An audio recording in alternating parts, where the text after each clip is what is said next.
L'audience est reprise, veuillez vous asseoir. Ministère public compte M. C.C. Raphaël Abba et plusieurs autres. M. Abdoulaye Chérif Diaby, venez à la barre.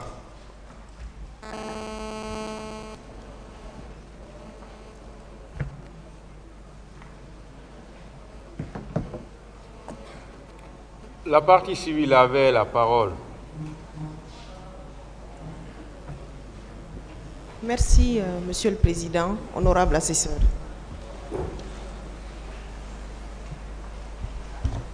Monsieur Diaby, j'ai envie de vous lire une disposition de l'ancien code de déontologie médicale de 1996, valable en République de Guinée. Il est du décret numéro D96/205/PRG/SSG du 5 décembre 1996. Voilà ce que dit l'article 43. Oui. Lorsqu'un médecin discerne qu'une personne auprès de laquelle il est appelé est victime de sévices ou de privations, il doit mettre en œuvre les moyens les plus adéquats pour la protéger en faisant preuve de prudence et de circonscription. S'il s'agit d'un mineur de moins de 15 ans ou d'une personne qui n'est pas en mesure de se protéger en raison de son âge ou de son état physique ou psychique, il doit, sauf circonstances particulières qu'il apprécie en conscience, alerter les autorités judiciaires, médicales ou administratives. Monsieur Diaby, à la lumière de cette disposition du Code de déontologie médicale de 1996 que je viens de vous lire, est-ce que les hôpitaux, en tout cas vous étiez ministre de la Santé, est-ce le Code de déontologie médicale qui s'appliquait au sein des hôpitaux, que ce soit en temps de crise ou en temps normal? La question? La question c'est, vous êtes régi par des lois, oui, notamment le Code de déontologie médicale. Oui. La disposition que je viens de vous lire en substance dit ceci: lorsqu'une personne mineure ou en tout cas une personne dans une situation de vulnérabilité se retrouve face à un médecin, celle-ci, sauf circonstances particulières, a l'obligation d'alerter les autorités judiciaires, médicales ou administratives. Je veux savoir, est-ce qu'en temps de paix ou en tout cas en temps de guerre ou en temps de crise, c'est le code de déontologie médicale qui s'applique à tout médecin en République de Guinée? Oui, maître. Et comment ça se fait? Comment est-il possible qu'il y ait eu tous ces morts, que vous n'ayez pas appliqué cette disposition? Maître, je crois avoir appliqué cette disposition parce que j'ai rendu compte au président de la République et au Premier ministre. Peut-être que je n'ai pas rendu compte aux autorités judiciaires, mais à travers mon compte rendu, le président a saisi le ministre de la Justice et le procureur. Est-ce que vous avez... D'accord, je suis d'accord avec votre réponse, M. Diaby. Mais dans ce cas, est-ce qu'au moins vous avez informé l'ordre des médecins, le conseil de l'ordre des médecins, qu'il y avait ce jour-là à l'hôpital d'Onka beaucoup d'infractions, en tout cas de choses, de crimes qui se sont produits et de personnes qui ont été blessées? Avez-vous saisi au moins le conseil de discipline de l'ordre des médecins, ou en tout cas l'ordre des médecins, parce que je ne maîtrise pas la structure et le fonctionnement de l'organisation de l'ordre des médecins? Merci, maître. Le professeur Ibrahim Baldé, à l'époque président de l'ordre des médecins de Guinée, était même membre du comité de crise. Oui, qu'il soit membre du comité de crise, oui, est une chose, oui, mais qu'il soit saisi par vous, oui, pour dénoncer qu'il y a eu des crimes en Guinée, c'est différent, à mon humble avis. En tout cas, moi, j'ai saisi le conseil de l'ordre. D'accord. Donc, vous avez un écrit qui atteste que vous, ministre de la Santé, à l'époque, vous avez saisi le conseil de l'ordre des médecins? Non, c'est verbal. C'est pour ça que dans le comité de crise, il y a le nom du président et puis il était membre actif du comité de crise. D'accord. Monsieur Diaby, vous êtes médecin. Que disent les lois en République de Guinée sur les autopsies? Là, franchement, maître, je ne sais pas. Vous ne savez pas? Non. Et vous n'avez pas non plus demandé? Non. Vous n'avez pas demandé à l'ordre des médecins? Vous ne vous êtes pas renseigné? Vous aviez mis en place un comité de crise? Vous n'avez pas posé la question pour savoir est-ce qu'en l'état actuel des choses, des personnes ont été blessées, des femmes ont été violées, certaines personnes ont perdu la vie? Il nous faut prendre... Vous ne l'avez pas fait? Non, maître. Mais dans vos déclarations ici, j'ai senti, en tout cas ce que j'ai pu comprendre, c'est que vous dites que cette requête-là ne peut venir que de la famille. Et la disposition que moi j'ai lue tout à l'heure prouve à suffisance, en tout cas à mon humble avis, que ce n'est pas le cas. Que ce n'est pas que la famille qui doit demander les circonstances de la mort d'un individu ou les circonstances de l'état physique ou psychique d'un individu qui se trouve devant un médecin. Oui. Oui, la question, maître, oui. Non, la question, elle est simple, Monsieur Diaby. La question, c'est, vous, en votre âme et conscience, est-ce que c'était seulement aux familles de demander à ce qu'on pratique des autopsies sur le plan purement légal? Comme je ne suis pas spécialiste en matière de justice, je viens d'apprendre déjà, en dehors, en plus de la famille, il y a les autorités judiciaires. Mais, Monsieur Diaby, vous n'êtes pas spécialiste, mais vous êtes régi par le code de déontologie médicale. Vous êtes médecin. Vous exercez depuis combien d'années déjà? Depuis 1986, depuis 1987. Donc ça fait environ 35 ans que vous avez une pratique, vous avez de l'expérience. Donc vous savez que vous êtes régi par le code de déontologie médicale. Bien sûr, maître. Ça, je sais. Vous savez? Oui. Donc, est-ce qu'à un moment donné, vous avez demandé, lorsque les blessés sont arrivés, lorsqu'il y a eu des morts et que vous avez dit qu'il y avait une affluence à Donka, est-ce que vous avez demandé aux médecins d'exercer en toute conscience et d'appliquer le code de déontologie médicale? Ça, je leur ai dit d'exercer, de s'occuper des malades en toute conscience. En toute conscience? Oui. Mais vous avez parlé ici d'un gamin de 12 ans hier, oui, qui a perdu la vie. Oui. Et la disposition que moi je vous lis ici dit qu'on devrait protéger, les médecins devraient protéger certaines personnes en vertu de leur âge, de leur état de vulnérabilité. Oui. Ne serait-ce que ce garçon, l'exemple de ce garçon de 12 ans, oui, pourquoi vous n'avez pas dénoncé? Pourquoi vous n'avez pas exigé de ce médecin qu'il en informe les autorités judiciaires ou médicales?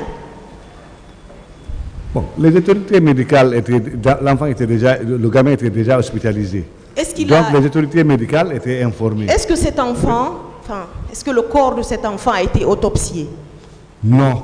Pour quelle raison? Non, mais peut-être parce que nous n'avons pas demandé, peut-être que parce que la famille aussi n'a pas demandé.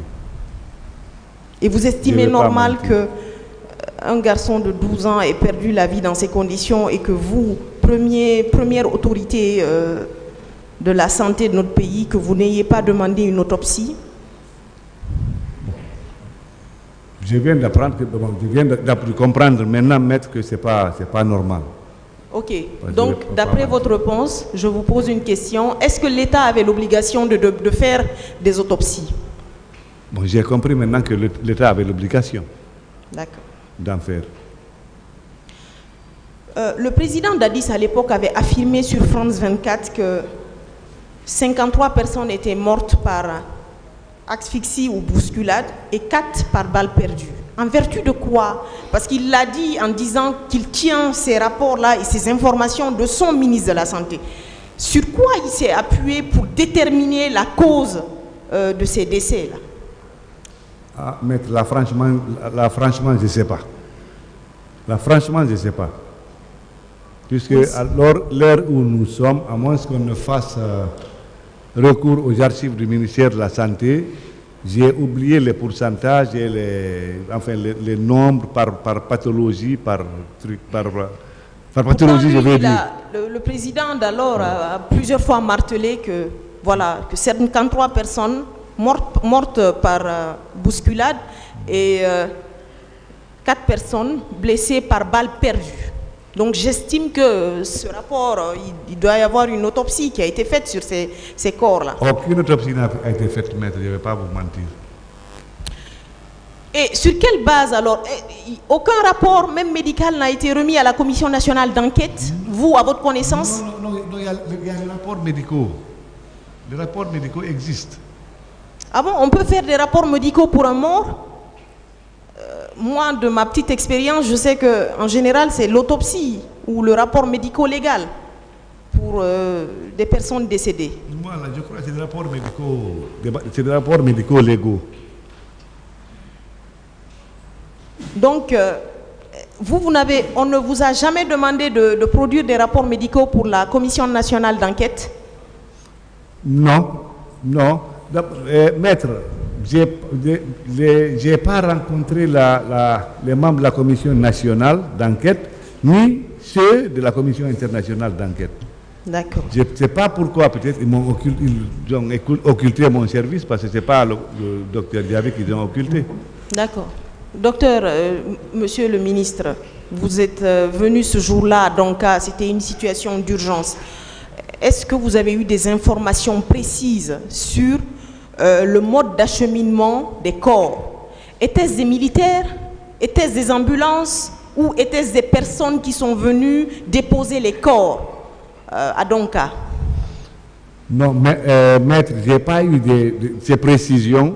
D'abord, je n'ai pas pris du temps à Donka. Je n'ai pas pris du temps à Donka parce qu'il était question d'aller chercher ces clés, et le docteur Abdourahmane qui détient les clés. Donc il y avait cette urgence. Donc je n'ai pas retardé à Donka ce que je n'ai pas pu demander. Mais cela n'a jamais figuré dans les rapports que vous déteniez, parce que vous avez plusieurs fois martelé ici que les techniciens travaillaient et qu'on vous remontait les informations à la seconde près. Vous n'avez jamais eu, ces informations n'ont pas filtré dans les rapports que vous receviez, vu que vous ne pouviez pas être partout à la fois. Mais au moins, vous pouviez avoir certaines informations. Oui, maître, mais les rapports que ces médecins fournissaient, c'était des rapports purement techniques, c'était sur le plan médical, pas sur le plan de la logistique. Mais vous savez, ça va au-delà du plan de la logistique. Parce que je crois qu'il y a même des véhicules civils qui en envoient des taxis. Oui, justement, ça va au-delà de ça. Je ne sais pas, je ne connais pas le fonctionnement des morgues ou des hôpitaux strictement, mais je sais que des personnes qui sont blessées dans certaines conditions, des personnes qui ont perdu la vie dans certaines conditions, des personnes ce jour-là qui ont été transportées par les forces de défense ou de sécurité dans cet état-là, alors que les forces de défense et de sécurité sont mises en cause, ça laisse des questions en suspens, Monsieur Diaby. Monsieur Diaby, vous avez dit ici que ce jour-là, c'était férié et que vous ne deviez pas vous mettre en tenue militaire. Qu'est-ce qui explique que vous soyez allé vous changer et revenir porter votre tenue? C'est parce que, pour moi, après avoir pris la clé et le docteur Abdourahmane, il fallait aller au camp et rendre compte. Mais ce jour-là, c'est le président ou le chef d'état-major lui-même qui avait demandé aux militaires de ne pas se mettre en tenue militaire, que c'était un jour férié. Oui, mais moi j'ai estimé pour aller voir le président que je devais me mettre en tenue militaire, tout purement personnel. Et donc c'était une violation aussi de la disposition ou des prescriptions qui avaient été faites par le président de la République. Oui, parce qu'il y a une circonstance qui est advenue, qui m'a forcé à violer peut-être les dispositions du chef d'état-major. C'est une circonstance qui n'était pas attendue de moi. Je vous remercie. Merci, maître. Je vous remercie, Monsieur le Président. Honorable assesseur, j'aurais peut-être une seule question à Monsieur Diaby, Monsieur le ministre. Je voudrais savoir, votre comité de crise, oui, vous avez déclaré ici que certains patients auraient été évacués à l'étranger. Quel était le critère de sélection? Le critère de sélection de ces évacuations, c'est au cas où on ne peut pas, soit techniquement on n'a pas les moyens de le faire ici, ou bien on n'a pas un spécialiste pour le faire ici, ou bien même si on a un spécialiste, on ne peut pas le faire ici parce qu'on n'a pas le matériel, là, on évacue. Vous avez évacué combien de patients? Si on peut évacuer. Vous avez évacué combien de patients? Un seul patient. Vous vous souvenez de son nom? Non, j'ai oublié son nom, maître. est-ce que c'est lui qui était sorti dans le reportage quand le président Dadis est venu à l'hôpital? Ce n'est pas lui qui avait été évacué? Bon, j'ai pas bonne souvenance, maître. Vous ne vous souvenez pas? En tout cas, oui, on l'a évacué au Maroc. Puisque la personne en réalité dont vous parlez n'a jamais été évacuée. Elle s'appelle, je vais vous donner son nom. Elle s'appelle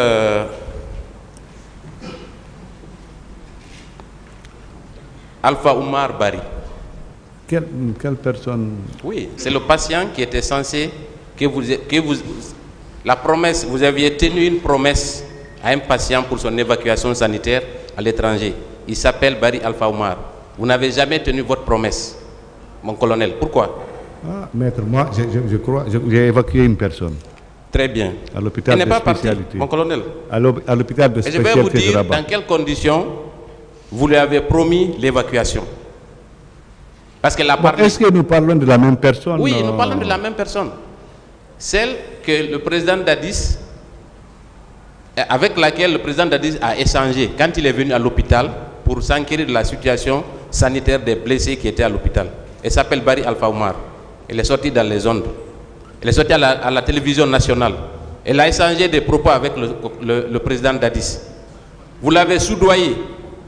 Vous avez promis son évacuation à Dakar pour qu'elle accepte de raconter à la face du monde ce que vous vouliez. Voilà comment vous avez procédé, mon colonel. Vous avez demandé à un des membres de votre cellule de crise de chercher un malade, un patient, pour que lui, qu'il soit préparé à tenir un discours pour faire bonne figure à l'arrivée du président Dadis et du président Blaise Compaoré. Voilà ce que vous lui avez appris à dire. Je vais vous lire son procès verbal. Il s'appelle Alpha Oumar Bari. Il s'agit du procès verbal en date du 5 avril 2011. À la deuxième page, voilà ce qui est écrit. Peu après, un individu est venu renvoyer les médecins qui étaient auprès de moi avant de me dire d'accepter de coopérer moyennant une évacuation sanitaire à l'étranger, une évacuation sanitaire à l'occasion de l'arrivée du chef de l'État. Après avoir donné mon accord, il m'a appris à dire ceci devant le chef de l'État et en face des caméras de la télévision. Vous lui avez appris un discours que je vais lire, entre guillemets. Le chef de l'État avait promis de ne pas tirer sur la population. Ce n'est pas lui qui l'a fait au stade. Les militaires et la population s'aiment. Chaque militaire vient d'une famille. Voilà le discours que vous avez appris à un patient qui devait répéter en présence du président Dadis, du président Blaise Compaoré et à la face du monde. La question maintenant. Non, monsieur le président, laissez-moi terminer, s'il vous plaît. C'est important ce détail. Oui, posez la question maintenant. Quand le chef de l'État est arrivé dans la journée, j'ai prononcé ces phrases précipitées face aux caméras de la télévision nationale. Dès après, le chef de l'État a coupé les caméras. Il m'a demandé mon nom et a ordonné aussitôt au ministre de la Santé qui était à côté de procéder à mon évacuation sanitaire à l'étranger. Celui-ci m'a tenu une promesse, mais malheureusement, il ne l'a jamais respectée. Mon colonel. Oui, maître. Après avoir eu tous les fonds, vous avez décaissé des fonds au nom des victimes pour leur prise en charge. Non seulement vous ne les prenez pas en charge, mais pour faire bonne figure, vous promettez à ces patients l'évacuation sanitaire et vous leur apprenez même des discours. Vous pensez que ce n'est pas cynique? Maître. Je vous laisse avec votre conscience. Je vous remercie, monsieur le président. Monsieur Diaby. Oui, maître. Dans vos déclarations entre hier et aujourd'hui, j'ai noté des contradictions. C'est pourquoi je vais vous poser peut-être des questions pour avoir des précisions. Premièrement, en partance pour Koya, hier, vous avez dit, ça a été noté dans le primitif, et c'est même enregistré, que vous avez été appelé par la directrice de l'hôpital d'Onka. C'est à la suite de ça que vous avez rebroussé chemin. Aujourd'hui, ici, vous avez dit que c'est le colonel Oumar Sano qui vous a appelé. Et à votre tour, vous avez appelé la directrice. Entre les deux versions, laquelle on va retenir? Maître, je vous ai dit ceci, j'ai dit pardon, au tribunal ceci. Le premier coup de fil, c'est le colonel Oumar Sano, à l'époque chef d'état-major général des armées, qui a demandé ma position. J'ai dit que je suis à Koya. D'ailleurs, je lui ai dit que je suis à Koya. Il dit qu'il y a eu des problèmes au stade, il faut envoyer les ambulances. J'ai appelé, c'est un petit moment quand on a raccroché, j'ai appelé la directrice de Donka. Je lui ai ordonné d'envoyer les ambulances de Donka au stade. Donc, Ensuite, je partais toujours, parce que pour moi, c'était pas... Peut-être c'est un accident, un truc. Mais après, quelques minutes après, la directrice de Donka même m'a appelé. Elle m'a demandé ma position, je lui ai dit que je pars à Koya. Je lui ai dit que je suis en partance pour Koya. Elle me dit, il y a eu beaucoup de problèmes, il y a eu des problèmes au stade, il y a beaucoup de blessés. De venir à Donka. C'est ce que j'ai dit au tribunal. Donc nous pouvons retenir que c'est le colonel Oumar Sano qui vous a appelé. Le premier. Le premier. Je suis d'accord. Tout est enregistré. Merci. La deuxième contradiction. De retour de Koya, vous êtes venu au camp Alpha Yaya. Oui. À partir du camp, vous êtes parti à l'hôpital Donka. Moi-même, je vous ai posé la question hier. Si vous n'avez pas eu de difficultés pour venir à Donka, vous avez dit que la circulation, vous étiez ministre, donc il n'y avait pas de problème. Presque au même moment, vous êtes parti à Nongotadi pour prendre la clé de la pharmacie centrale.